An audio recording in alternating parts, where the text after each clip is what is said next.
Bonjour à tous, on commence tout de suite par Liverpool qui a encore gagné hier soir, 2-1 sur la pelouse de Wolverhampton. Ces gars-là sont formidables, ou plutôt firmidables, s'amuse le tabloïd Le Sun, puisque c'est Roberto Firmino qui a inscrit le but vainqueur à la 84e minute. C'est le 40e match sans défaite pour les Reds, souligne le Mirror, ce qui leur permet d'avoir désormais 16 points d'avance en tête de la Premier League.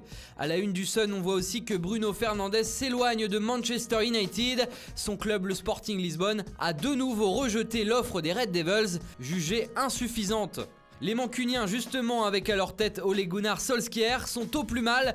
La dernière défaite contre Burnley à domicile dans le théâtre des rêves a provoqué un cauchemar pour le coach norvégien. En effet, il serait sur la sellette selon la presse anglaise.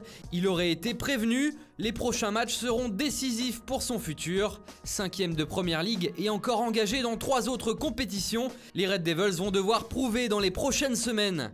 En Espagne, Frenkie de Jong s'affiche à la une de Sport avec une interview. Dans celle-ci, il se donne modestement la note de 6 sur 10 pour évaluer sa performance depuis son arrivée, il y a un an.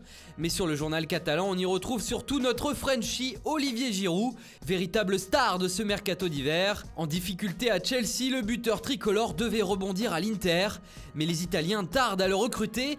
Dans ce cas, c'est le FC Barcelone qui l'a désigné plan B officiel en cas d'échec avec Rodrigo.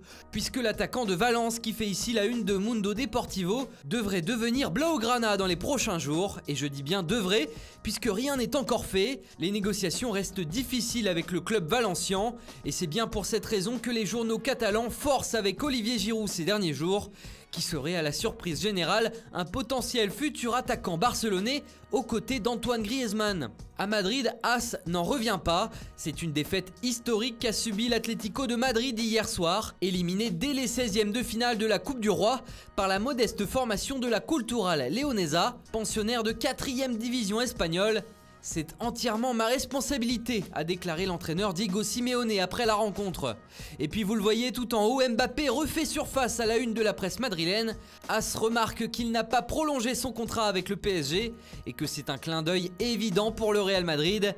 S'il se termine en juin 2022 et qu'il n'est pas renégocié d'ici là, son contrat pourrait être la clé. Florentino Pérez serait prêt à attendre jusqu'en 2021 pour le recruter et être en position de force. À Madrid, on sait se montrer patient, la preuve avec Eden Hazard. Et puis pour terminer en Italie, ce pourrait être le jour J pour Christian Eriksen à l'Inter Milan. Enfin, c'est en tout cas la volonté des dirigeants interistes selon la Gazzetta dello Sport.